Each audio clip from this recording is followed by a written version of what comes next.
there, welcome to the E-commerce Nurse podcast, our 13th episode. I'm Karina McLeod, ex-Amazonian consultant and founder of E-commerce Nurse and Vendor Society. Today we're going to be talking about selling on Amazon in Japan and how this is less daunting than sellers are led to believe. We have a special guest, John Kant, an e-commerce specialist in the Japanese market and co-founder of Rising Sun Commerce, an Amazon-focused agency in the UK and Japan. John spent 5 years living in Japan and has worked in e-commerce since 2012. He then set up Rising Sun Commerce in 2016 with his business partner Neil Curtis, who wanted to focus on growing his own private label on Amazon. So hi John, a big thank you for taking the time out to come on our show, and I'm really pleased that you can make it and talk to us today about Amazon Japan.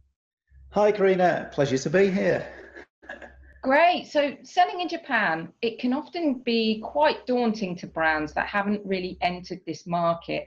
Like many brands that we speak to are aware of that opportunity, but that extreme language and cultural difference compared to, for example, Europe and North America can be quite overwhelming. Yet I know that we've spoken in the past, and really that doesn't need to be the case. So before we jump in and talk about the online market and how that works in Japan, it would be great if you could first tell us about that selling opportunity overall in Japan for international brands. Yeah, sure. So I mean, Japan is a very good market for many international brands. Population-wise, it's got 127 million people. I think it's the third biggest economy in the world after China and the US. So, you know, straight away you can see that the opportunity is very good. In terms of sort of products that people look for in Japan, the Japanese people, they do like quality products, and sort of an anecdote I tell around this is Paul Smith suits, for example, the iconic British fashion brand. They sell 3 times as many Japan as they do in the UK. Wow. So it sort of goes to show that market for, you know, premium stuff within Japan. Dyson vacuum cleaners, for example, they initially launched in Japan because they saw that Japanese consumers like quality products.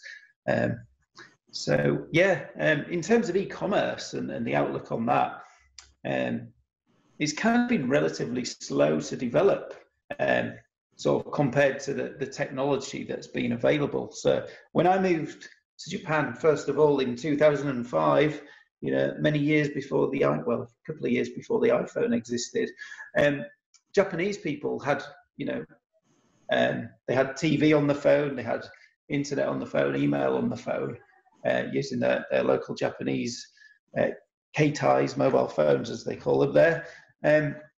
So they had the technology to kind of do all of these things that we take for granted now, but from an e-commerce point of view, they weren't particularly doing them. So it's kind of been slower to take off than it has been, certainly in the UK and in the US as well, I'd say. So that's really interesting, because I think so many people assume, technology, Japan is the place for technology, but the fact that e-commerce has been a bit slow, it's not something that I personally wouldn't have thought. I would have thought that they were quite advanced in the e-commerce world. So that's a really interesting point.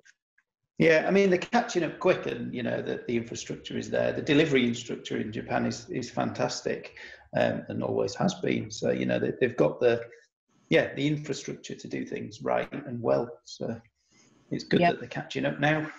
Yeah, definitely. And and that's just sort of highlighting that they are catching up, and interesting that they have the infrastructure already. And so there is that opportunity there to sell in Japan. And I guess, is it solely, you mentioned sort of premium brands, would you say it's solely more premium brands, or could there be other types of products that would be of interest as well?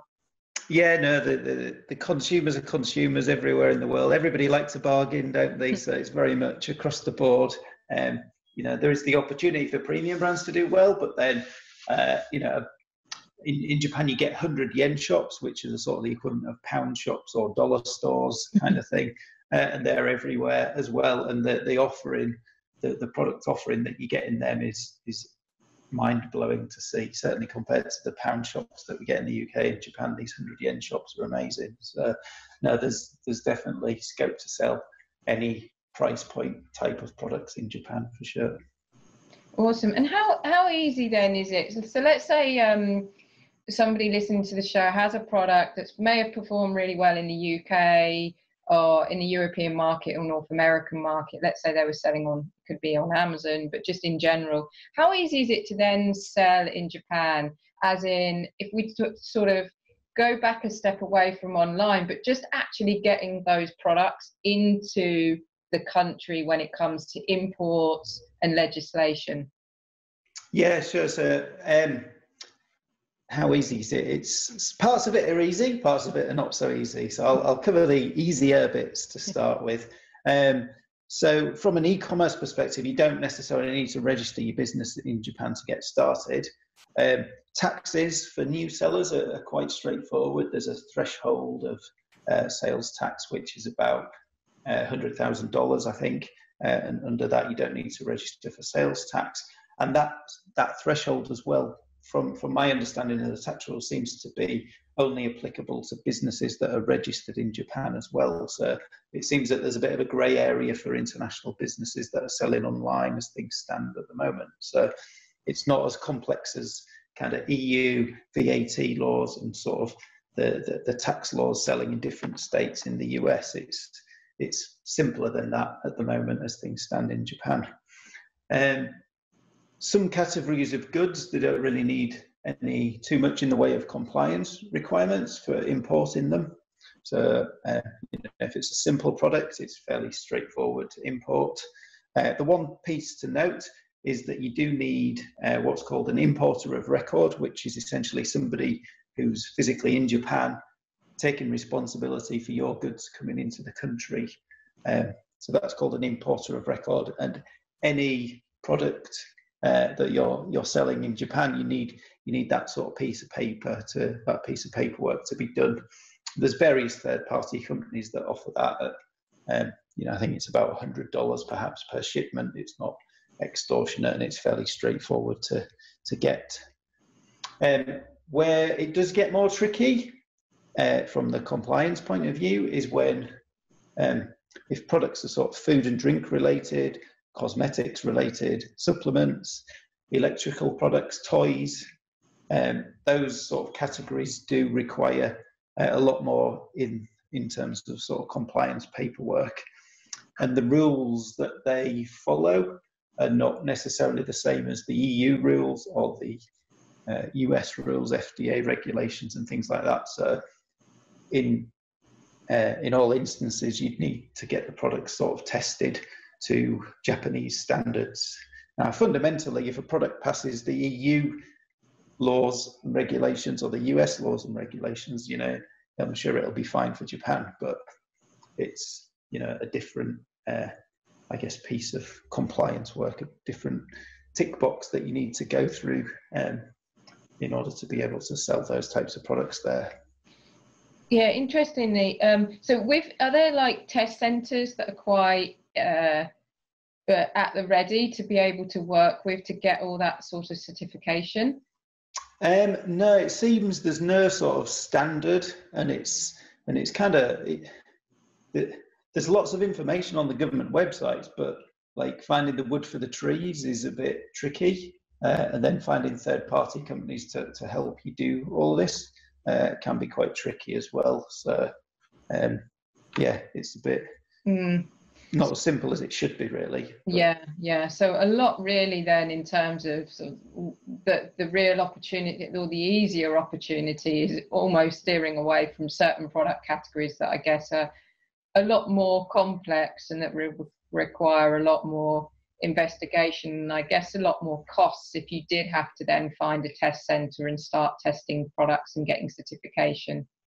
Exactly, yeah. But the opposite side of the argument is that if that puts people off, then that's an opportunity too. So, but I agree. As a first place for getting started, then simpler products is the way to go. But. Yeah, that's a really valid point. Because if there are some easier categories and possibly a lot more people going after that opportunity than the areas that are a bit more headache at the start, but yeah, could be less competition. Interesting about the point about, you know, tax, because I know tax can be a bit of real constraint in Europe. So that's a bit of an incentive, really, where I know it's a bit of a grey area, but it seems to be a bit of an incentive that, you know, it's not as painful to have to go through and do all the cost involved and getting registered and everything, which can be quite daunting if you're not from that country or region. Exactly, yeah. And with the importer of record, if you were sending inventory directly to Amazon, let's say fulfillment by Amazon, would you still then need an importer of record? Yes, you do. Yeah, even if you're sending stuff through FBA, you still need that importer of record. Yep. Okay, interesting. And so I've just mentioned Amazon, which is the kind of the key topic here of many people that are already Amazon are trying to get those sellers in Europe and North America to start expanding more internationally to countries such as Japan. So is Amazon Japan the place to be when it comes to e-commerce, or is it that there are other platforms that are stronger than Amazon in Japan? Yeah, so the three main e-commerce platforms in Japan, historically Rakuten has been the behemoth, that was the dominant player. Amazon has been in Japan since 1999 and has been catching up Rakuten certainly very quickly over recent years. And then there's also Yahoo Shopping as well, which is a sort of marketplace in the same way that Rakuten and Amazon are. Now, as I said, Rakuten was historically the biggest marketplace in Japan. But over recent years, Amazon has been gradually taking up its market share. And the last sort of sales data I saw, Amazon and Rakuten both had sort of early 20s% of overall e-commerce in Japan. It was about 22% for both Amazon and Rakuten. And Yahoo was down at about 9%, I think. So So between the three of them, they've got about 50% of e-commerce in Japan. And so typically, if somebody is selling online in Japan, would they then make sure that their products are listed on all platforms, or is it very much that they would select one over the other? Maybe. I mean, it depends on the category. And also, Amazon's big advantage, especially for our audience, is it's very welcoming for international sellers. So both Rakuten and Yahoo, you need a business entity in Japan to be able to sell on their platforms, whereas with Amazon you don't. International sellers are very welcome to sell through the platform. So that's kind of the big advantage, I'd say, for Amazon Japan. Completely, especially if you're an international seller and you've never sold in Japan before and you're testing the waters. You're not going to want to test the waters by having to go through the costs and just that overall process of setting up a business entity in a marketplace that you're not really sure that there's that demand. So Amazon yes, they've, I guess, definitely really put themselves ahead by making that so easy. Exactly. I think it's one of the reasons that they're growing, quickly, because they're attracting more interesting sellers, more international sellers, and the FBA distribution center as well. That adds to fuel to their fire, if you like. Rakuten and Yahoo, again, you need sort of third-party distribution centers to be able to use their platform. It's not all integrated in the way that Amazon is. So that's sort of why Amazon is so attractive to international sellers. Yeah, definitely. They've made it a lot easier.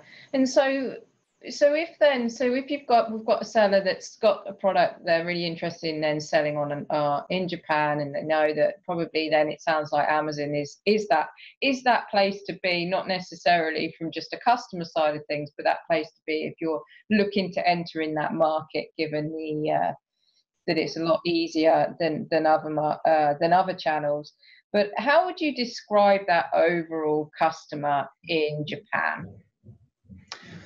Yeah, so one thing that we have noticed is Japanese people, they take, they're very detail orientated, you know, they like to see the details of a product before they buy it. And they're probably a bit more thoughtful before they make a purchase. So when you're setting up listings, you need to sort of make sure that all the information is there, really. Otherwise, you'll get questions, or probably more likely people won't have the confidence to buy your product. But a sort of correlation of that is because sellers and Japanese customers demand that attention to detail. When the products do arrive, we tend to see lower return rates when compared to other marketplaces. You know, certainly the UK and Europe, you know, Germany, I know, has a reputation for having very high return rates, but in Japan we don't see that at all. It's much lower than for most of the markets that I can think of.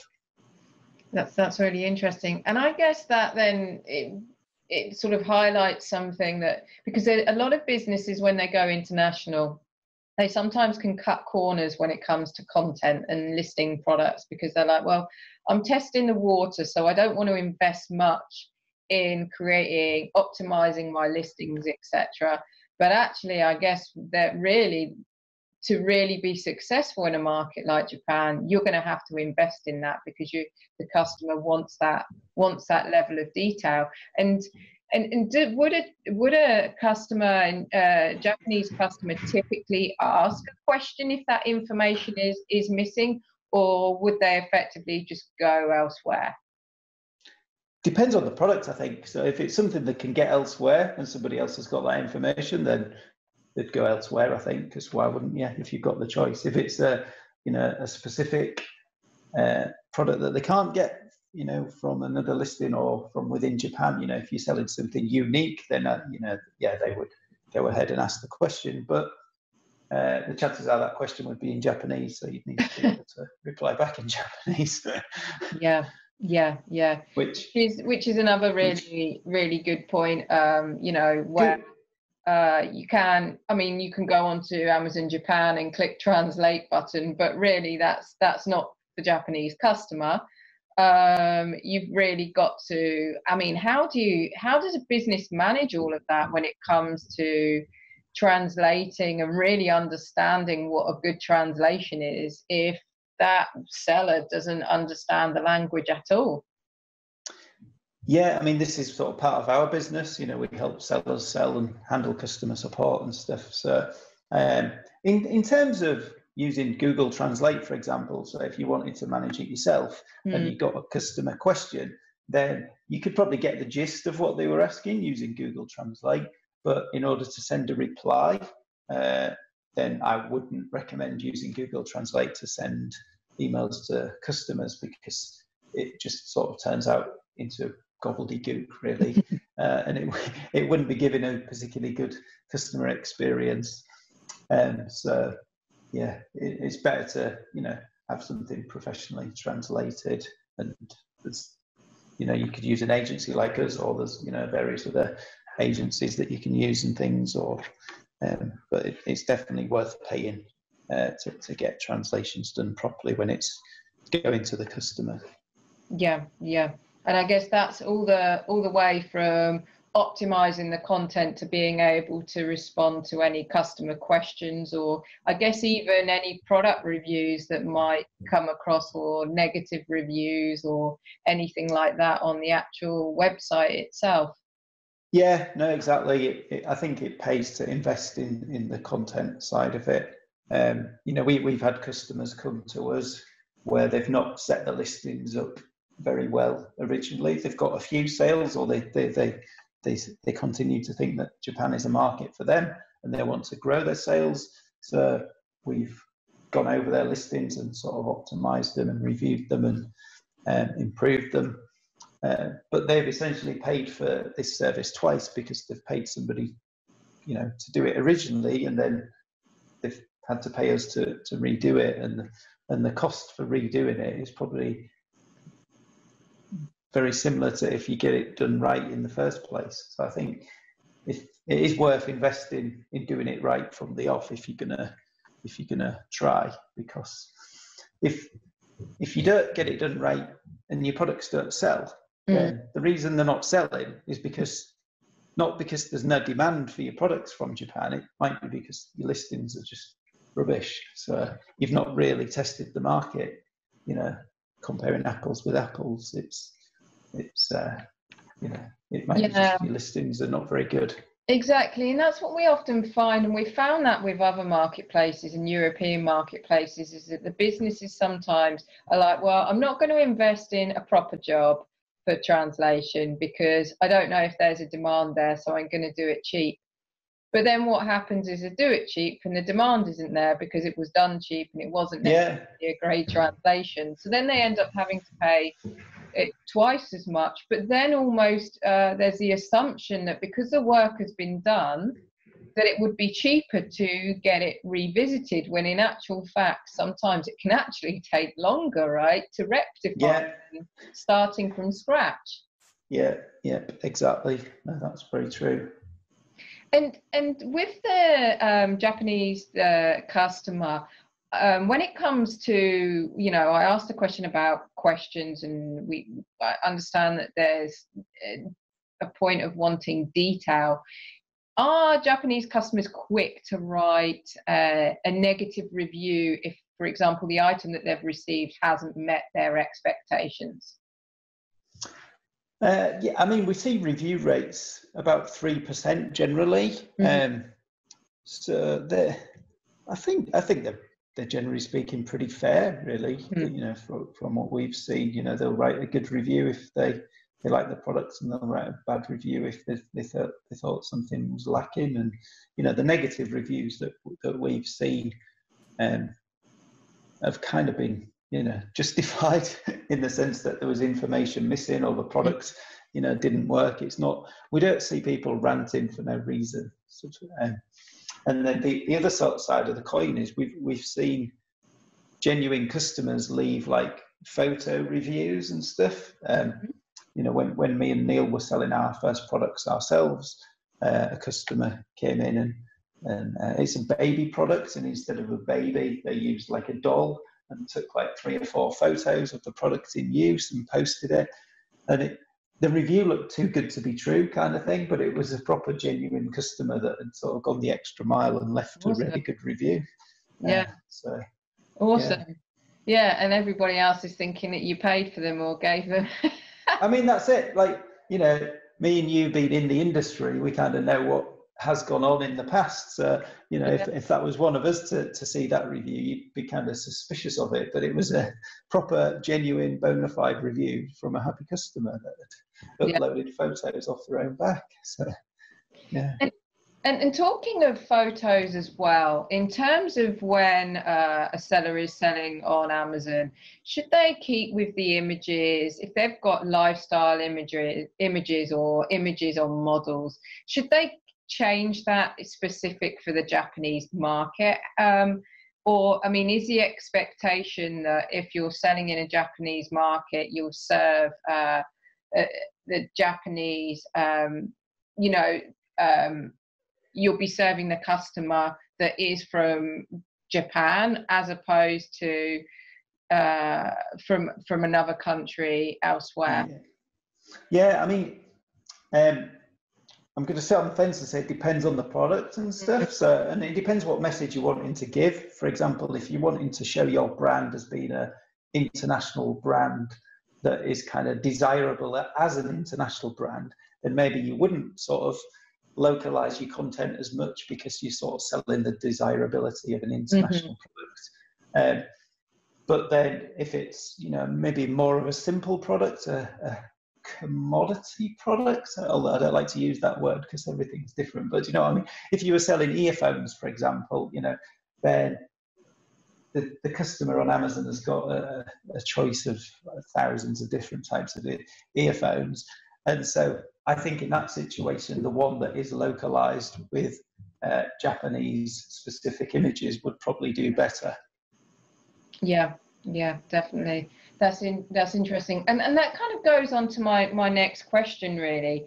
is just in terms of, so there's all these different selling strategies out there, and for those sellers that are already selling in Europe and North America that have probably adopted those, do you find that typically those selling strategies that have been adopted in other marketplaces, you know, like the optimization or running all the keywords, are actual strategies that they can then just reapply in Japan, or are there additional strategies that sellers need to implement when selling on Amazon in the Japanese market? No, I mean, fundamentally, Amazon as a platform is very, in Japan, is very similar to other places. If you're using sponsored products and stuff, then the keyword campaigns that have worked in other places will, similar things will work in Japan. I'd say fundamentally it's the same. The one thing that sort of to be aware of as a seller is Japan has 3 different alphabets, so there's potentially 3 different ways to write any particular word. So again, it comes back to kind of getting your content right, getting your research done right, getting somebody who knows what they're doing to try and account for that type of thing when they're looking at the search data and setting up. Oh yeah, that's could be properly confusing, because I know I speak to some sellers out there, and they're quite familiar with using different types of software for keyword research, and even if they don't speak that language, they might be able to copy and paste a word from, let's say, Google Translate and understand all the keywords linked to that, or look at the keywords linked to a similar ASIN. But I guess that's completely different when it comes to dealing with Japanese alphabet, if there's 3 different types. Yeah, it is. I mean, it's an added complexity, I guess. But in the same way that you could say a chair is a sitting device, do you know what I mean? It's like a thesaurus sort of thing. In English, there's 3 different ways that we can say a particular word. So it's just that in Japanese, that would be 9 different word variations sort of thing. Wow. So I guess there's more variations of the keywords that you need to cast your net around. Yeah, definitely. But it also shows that those that aren't really doing a thorough job, the missed opportunity as well, with just if you're not necessarily investing in somebody native or that really understands the Japanese market, and you're trying to sort of wing it yourself, that you could be losing out on sales there. Yeah, no, exactly. You're quite correct when you say that, missed opportunities, because if you've only translated your words in a one-to-one relationship kind of thing, your keyword campaigns, then there could well be, 2 variations of that particular word that you're not appearing in the search results for. So, yep, it's definitely important to kind of get it done right. Yeah, definitely. And then there's, because everybody uses software, let's say, to work out and manage all their keywords and stuff. Do you find that the software that you would use, let's say, for the UK market works well in Japan, or do you find that there's possibly software that's more specific to the Asian markets when it comes to working with Amazon? Yeah, so a lot of the software doesn't really work for Japan. The sort of Jungle Scout and Helium 10 type products, they don't really work at all for Japan. So it's a bit more of a manual process anyway. Yeah, which I guess even highlights more the need to actually have someone to support that if there's no tools out there, because the idea of tools and these software is that they're self-service and they can help streamline and automate processes. But I guess in this case, that's not really necessarily possible if you're working with Amazon Japan. Yeah, no, it's true. I mean, and the API access for the advertising, that only opened up in May this year. So, that's another example of Japan kind of being a bit behind from the sort of technology and tools point of view. Interesting. Does that mean that Amazon is behind? Is that Amazon behind on just the API, or do you find that other features, so there might be new features on Amazon in the US, we know that they go to the US first, then Europe is, it's like, hello, we're Europe, remember us, and finally Europe get those tools. Are you finding that with Japan, it's almost an even longer timeline between a tool being launched into the US to actually it being launched in Japan? Not really, no. I mean, it tends to arrive about the same time as it does in Europe, but we've kind of, sometimes Japan, like we saw 7-day deals. They were doing them in Japan. They've been doing them in Japan a while, and I've not even spotted that they were doing them in the US and Europe. So I don't know if that was me not being aware of what was going on in Europe, or if it was that they launched them in Japan first, kind of thing. I'm not sure, but it's not too far behind from the sort of the new features that are released, but for one reason or the other, I'm not too sure. The API access to the advertising platform has lagged massively. Sure. And so overall, I mean, I'm getting a vibe that actually to sell on Amazon Japan for a business that feels that they have that right product, that actually it is quite easy to dip your toe in the water to see if there is that demand. But I guess from what I'm hearing is that if you are going to do it, really you need to be working. It's not something you can manage on your own if you can't speak the language, or you can manage it alone, but really it's not going to necessarily succeed. And as we've spoken about this missed opportunity, you're going to miss out on sales. And I guess at the moment, and correct me if I'm wrong, I've got loads of assumptions about Amazon Japan, but there is opportunity there. It's not like a saturated marketplace like, for example, the US. And so if you can master it, you can really be ahead of the competition and really gain market share. Yeah, no, exactly. That's true. The number of sellers in Japan, I think it's about 70% of the number of sellers in Amazon UK, but from an overall revenue point of view, they're about neck and neck. So that kind of gives an indication that there is an opportunity in Japan because it's not saturated with the sellers, as you say. And do you find that sellers as well are quite, a lot of these sellers already international sellers, or are these sellers that are actually from Japan? There's a bit of a mixture, really, I'd say. So, I mean, our business, we tend to work with UK and US based businesses and helping them go to Japan. And most of those, Japan seems to be the last place that they go to after Europe and the US. But yeah, no, there are lots of local Japanese sellers, and there's quite a lot of sellers from China as well. You know, it's an international marketplace, and yeah, there's people from all over the world. But I think because of the language appearing to be intimidating, and because it's quite a long way physically from Europe and the US, you see fewer US and European sellers actually going there.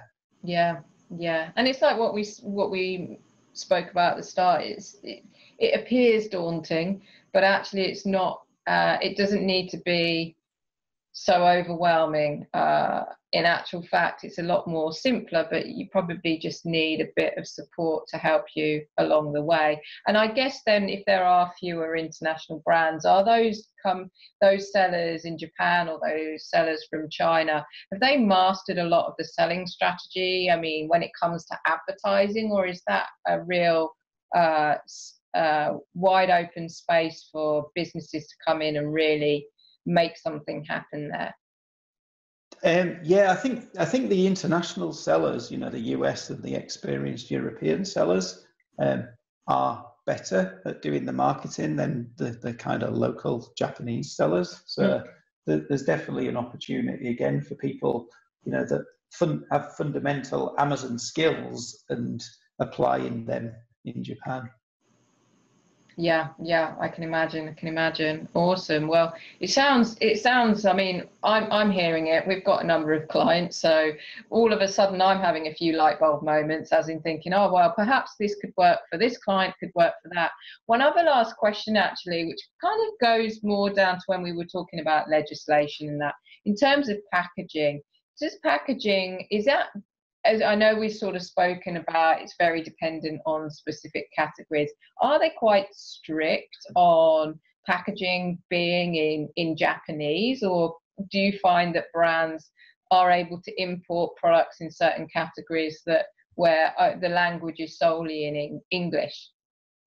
Yeah, so most of the clients that we sort of work with, if they're sending an initial batch, they'll leave the packaging in English, but they might add an insert in Japanese to kind of give that pleasant customer experience, you know, so they're getting the right information when the product arrives. But it's not imperative that the packaging is in Japanese from the off. I think looking at the longer term, if you're going to be sending more and more batches of products, then it is definitely worth translating your product packaging into Japanese. But because the customer buying decision is on Amazon, as long as you're giving them the right information at that point, then to get started, I don't think there's too much point in translating the packaging too. That's good to know, and good to know, especially that you know, because that requires an element of investment as well. And if you're trialing it, of course, you probably don't want to start having to change all your packaging. Although I guess, as we've said, it depends on categories, because if you then go into electronics, toys, and that is a completely different ball game, where I guess you would need all of that. Yeah, no, for sure, you do. Yeah, definitely. Well, great. So if this has been super useful for those sellers that have been thinking about and considering going into Amazon Japan, really insightful. So thank you for sharing your experience and some tips there on entering the Japanese market. But before we sign off, I always have one last question for our guests, and that is, if you were to give one tip to somebody looking to sell on Amazon in Japan, what would that be? It would be to do some research to see if your product is a good fit or potentially a good fit, and then to start gradually. You know, don't go all in launching 200 SKUs all at once. Just take it steady and kind of have one eye on the longer term, really. Be in it for the long haul. Yeah, I really like that. I agree, long haul, because there is some element of investment there, and it's not just about the short-term win. There's a huge opportunity there on Amazon Japan. Yep, exactly.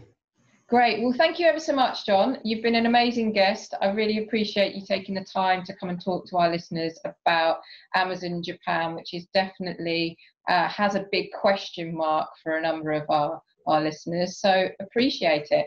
Well, thanks for inviting me. It's been a pleasure. Good to speak with you, Karina.